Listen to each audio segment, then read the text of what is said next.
Assalamualaikum. Yang mana ada bajet 40,000 nak beli SUV yang mewah, harga murah, boleh tengok video ni sampai habis. Hari ni kita nak jual sebiji Honda CR-V yang ni new facelift 2.0 tahun 2013.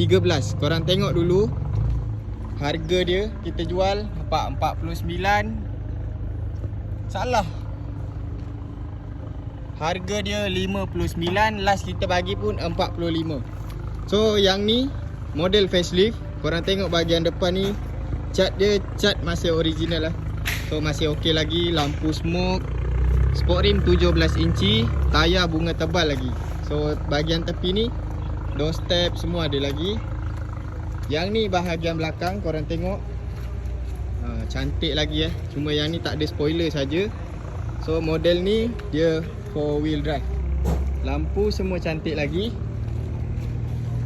Luaran memang cantik, tak perlu nak buat apa-apa. Dalaman lagi cantik.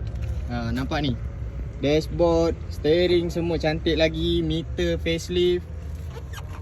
Seat fabric pun masih cantik. Dalaman wangi So yang ni bahagian belakang, semua cantik lagi, kemas. Aircon digital. Dia punya handbrake dekat bawah tu Karpet masih original. Nampak tu, tak pernah pijak langsung. So memang cantik.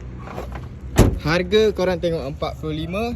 Last kita bagi Korang tengok video ni betul-betul. Harga kita bagi 39,900 sahaja. Yang mana berminat, terus kontak nombor dalam video ni